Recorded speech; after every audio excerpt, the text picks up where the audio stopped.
You are not one self. You are 7 selves, living inside the same body, each one fighting for control. Right now, as you watch this, one of these selves is dominant.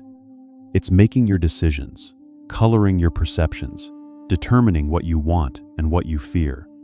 And you probably don't even know which one is in charge.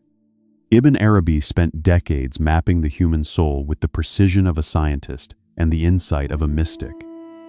What he discovered was that the nafs, the ego self, evolves through 7 distinct levels. Most people live and die at level 1 or 2, never knowing that higher levels exist. Some reach level 3 or 4 and think they've arrived. Very few make it to level 7, where the self dissolves into something so vast that calling it a self becomes absurd. Today, I'll show you Ibn Arabi's complete map. By the end, you'll be able to identify exactly which level you're operating from right now, what keeps you trapped there, and what it takes to ascend to the next level. Because once you see this map, you can't unsee it. And every moment becomes a choice: stay where you are or climb higher. Level 1. An-Nafs al-Amara, the commanding self. This is where almost everyone begins, and where most people remain for their entire lives. The Quran mentions this level directly. Indeed, the nafs commands to evil. This is the self that's completely identified with its desires and has no capacity to resist them. When it wants something, it must have it. When it feels an impulse, it must act on it. It's like a wild animal driven purely by instinct with no awareness that it's being driven. At this level, the nafs operates on a simple program: pursue pleasure, avoid pain, dominate others, protect the ego at all costs. Someone at this level lies without hesitation if lying serves them. They cheat, steal, harm others, and feel no genuine remorse, only fear of getting caught. Their moral compass is entirely external. They behave well only when someone's watching or when there's threat of punishment. The moment they think they can get away with something, the restraint disappears. Ibn Arabi observed that people at this level are not necessarily criminals or obviously evil. Many are socially successful, even religious in appearance. They pray, fast, give charity, but everything is transactional. They worship because they want paradise or fear hell, not from genuine love of Allah. They're kind to others only when it benefits them. They practice religion like a business deal with God. I do this, you give me that. There's no actual transformation happening, just behavior modification driven by reward and punishment. The defining characteristic of this level is complete unconsciousness of the self's mechanisms. The person has no insight into why they do what they do. They're reactive, automatic, mechanical. An insult triggers anger, and they lash out without a gap between stimulus and response. A desire arises, and they pursue it without examining whether it's actually good for them. They're like a puppet being controlled by impulses, but they think they're freely choosing. Ibn Arabi said the tragedy of this level is that people here don't even know they're imprisoned. They think their desires are their own authentic voice. They think their reactions are justified. They think their pursuit of pleasure and avoidance of pain is wisdom. They're completely identified with the nafs and cannot see it objectively because they are it. Breaking out of this level requires a shock, a crisis, a loss, a moment of seeing yourself clearly and being horrified by what you see. Level 2. An-Nafs al-Lawwama, the self-accusing self. This is the level of awakening. The Quran mentions this one too. I swear by the self-accusing nafs. At this level, something has shifted. The person has developed a capacity for self-reflection and feels genuine guilt when they do wrong. They're no longer unconscious automatons. They can observe their own behavior and judge it. This is both liberation and torture. Someone at level 2 is in constant internal conflict. Part of them still wants to pursue selfish desires, but another part condemns those desires as wrong. They sin, then feel terrible about it. They make resolutions to change, then break them. They confess, repent, promise never to do it again, then find themselves doing exactly the same thing days or hours later. This is the classical struggle between good and evil inside a single person. Ibn Arabi said, "Most religious people are stuck at this level. They're sincere believers who genuinely want to be good, but they're fighting a civil war inside themselves. They fast during Ramadan with pure intention, then backbite about their neighbor the moment Ramadan ends. They cry in prayer from the beauty of a verse, then lie to a customer in their shop the next morning. They experience moments of genuine connection with Allah, then fall back into patterns of heedlessness and sin." The psychology of this level is self-accusation. The person spends enormous energy judging themselves, feeling ashamed, punishing themselves emotionally for their failures. This creates a cycle: sin, guilt, repentance, temporary improvement, relapse, more guilt. Ibn Arabi observed that many people mistake this struggle for spiritual progress. They think because they feel bad about their sins, they're advancing. But feeling bad without actual transformation is just emotional self-flagellation. The trap of level 2 is that the self-accusation can become a comfortable identity. I'm a sinner who keeps trying and failing, but at least I keep trying.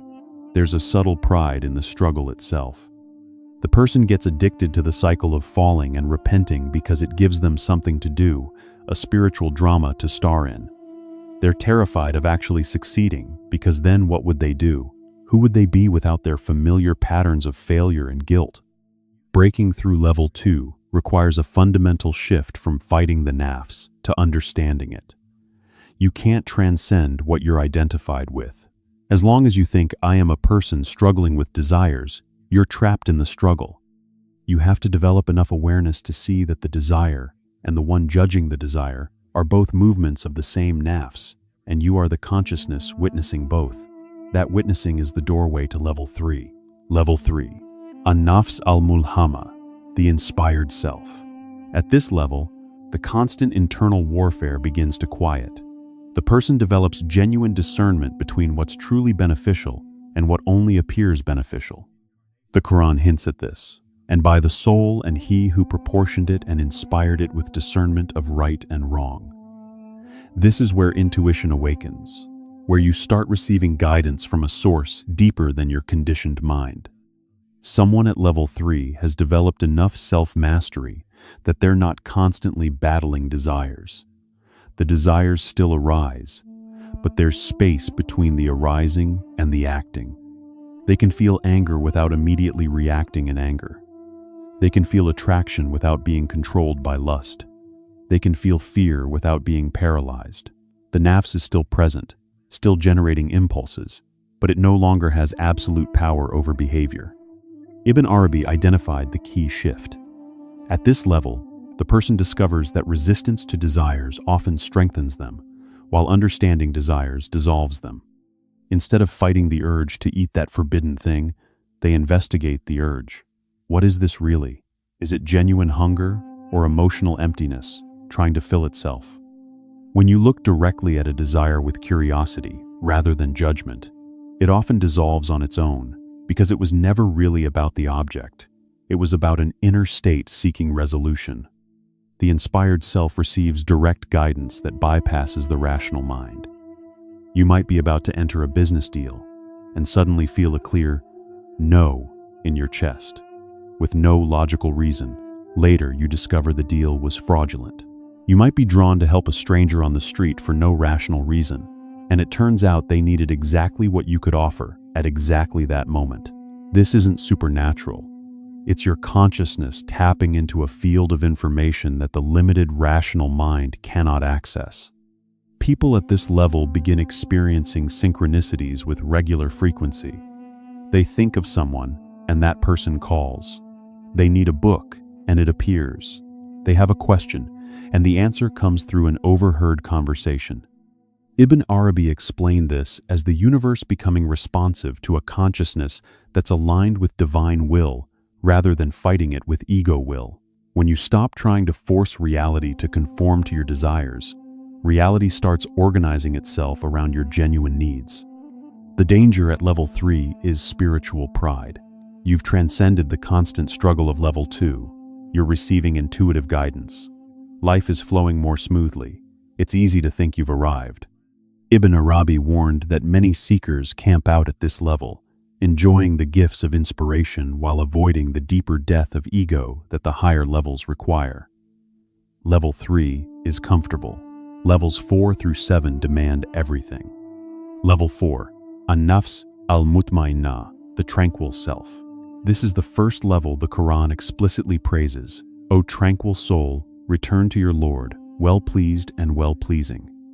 At this level, the person has achieved genuine inner peace. Not the peace of suppressing desires or winning battles, but the peace of alignment. The nafs has been disciplined to the point where it naturally wants what Allah wants. There's no more split between duty and desire. Someone at level 4 doesn't struggle to pray. Prayer is what they want to do. They don't force themselves to be patient.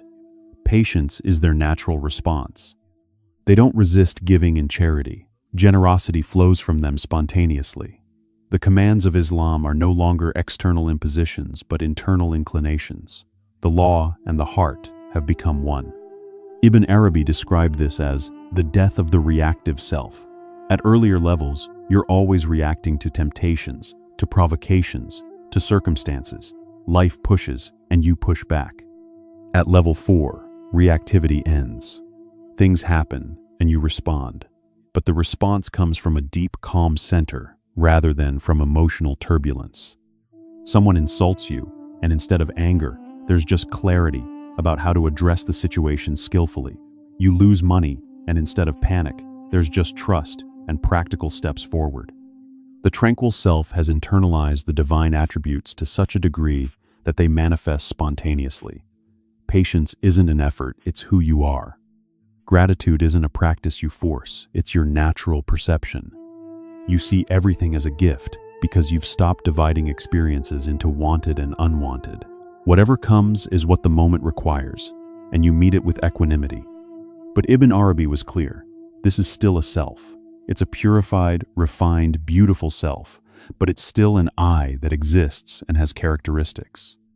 The person at level 4 can say, I am at peace, and it's true, but there's still an I making that statement. The higher levels will dissolve even this refined sense of self. Level 4 is the perfection of the individual soul. Levels 5 through 7 are the dissolution of individuality into something beyond. People at this level often become teachers and guides because they embody the teaching rather than just speaking it.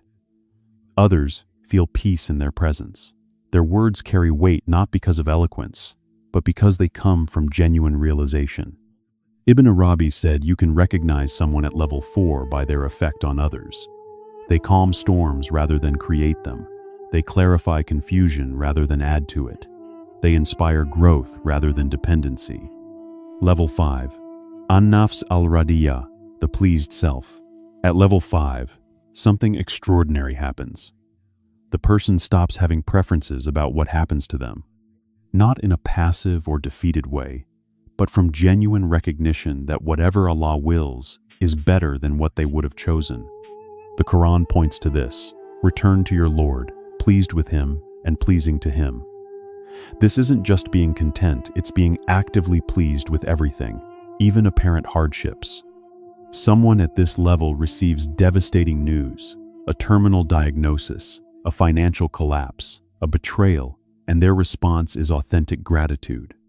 Not pretend gratitude, not spiritual bypassing, but real appreciation for the divine wisdom in the difficulty. They see hardship as a gift more valuable than ease, because hardship accelerates spiritual development in ways comfort never could. They thank Allah for the cancer as sincerely as they thank Him for health. Ibn Arabi distinguished this from the false detachment of someone who suppresses their real feelings and pretends everything is fine. At level 5, there's still grief when someone dies, still pain when the body is injured, and still sadness at loss. The human feelings remain, but underneath the feelings is an unshakable pleasure in whatever Allah has decreed. The feelings are like weather passing through the sky, but the sky itself remains clear and pleased. This level is where the secret of Alhamdulillah ala kulli hal, praise Allah in all circumstances, becomes lived reality rather than empty phrase. The person isn't forcing themselves to say it, they mean it. Every moment, regardless of its content, is met with genuine praise because they've seen through the veil of apparent good and bad to the underlying perfection of divine will. People at this level stop making dua for specific outcomes. Their only prayer becomes, "Whatever you will, Ya Allah." Not because they don't care, but because they trust that divine will is always choosing what's best for their ultimate journey, even when it contradicts what their limited understanding desires. If they do make specific requests, it's lightly, playfully, with complete willingness for the opposite to occur. Ibn Arabi said, "Level 5 is where the heart becomes completely flexible, like gold that can be molded into any shape without resistance. Allah can send ease, and the person receives it with pleasure. Allah can send difficulty, and the person receives it with pleasure. Allah can give and take, open and close, elevate and humble, and at every turn the person says, 'This is exactly what I would have chosen if I had your knowledge.'" The danger here is subtle, spiritual materialism. Someone might think they've reached this level because they can rationalize hardship or have developed philosophical acceptance. But Ibn Arabi said true pleasure with divine decree shows itself through the body, not just the mind. Your face lights up when you receive hard news. Your chest expands when you're tested. Your energy increases in difficulty. If you're faking it, your body knows. Level 6, and nafs al-mardiya, the pleasing self.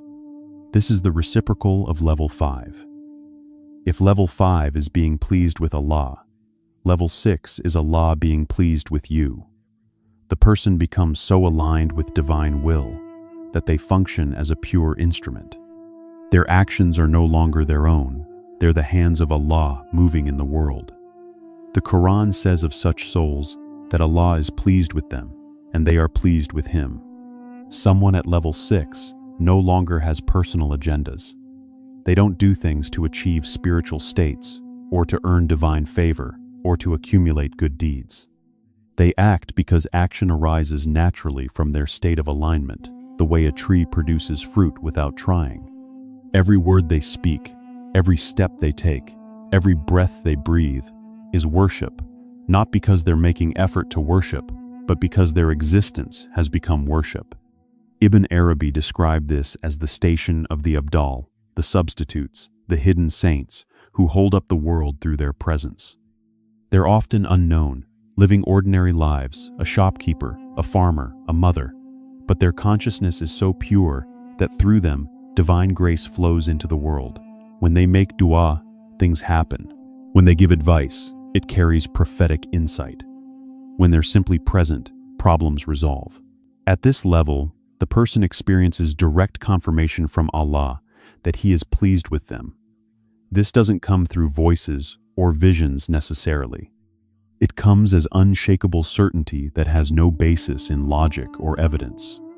They just know that they're on the right path, that they're aligned, that they're held. This knowing sustains them through trials that would destroy someone at a lower level. The paradox of level 6 is that the person has stopped trying to please Allah, yet Allah is pleased with them.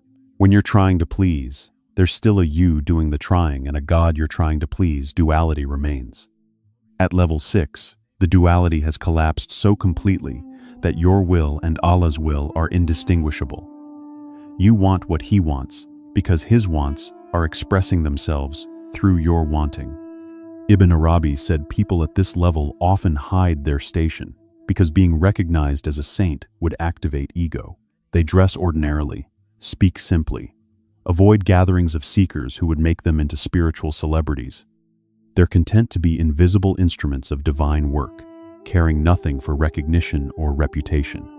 Their only concern is staying aligned with the divine flow, moment by moment.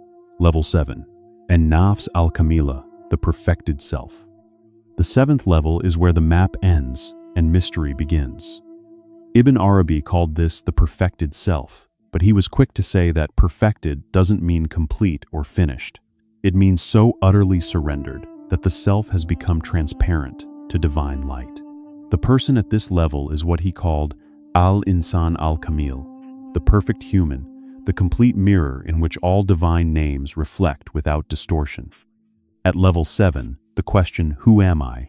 has been answered in a way that dissolves the question. The person knows themselves as a temporary form through which eternal consciousness experiences itself. They're simultaneously nothing, no independent existence, no permanent identity, no separate will, and everything the entire universe concentrated in a single point of awareness. They're a wave that knows its ocean, a ray that knows its sun, a word that knows it's the breath speaking it. Someone at this level can no longer be described using normal categories. Are they humble or confident? Both and neither. Are they happy or sad? They contain all emotions without being defined by any. Are they active or passive? They move with divine will, which means sometimes tremendous action and sometimes complete stillness. Trying to pin them down is like trying to grasp water. They're fluid, formless, responsive to the moment, without fixed patterns. Ibn Arabi taught that there's only one perfect human in each era who manifests this level completely, but others can touch it temporarily or embody aspects of it. The Prophet Muhammad, peace be upon him, was the seal of this station, the complete and final manifestation of what a human being can become. Everyone else who reaches level 7 does so by participating in the Mohammedan reality, by becoming a cell in the body of the perfect human that spans all time.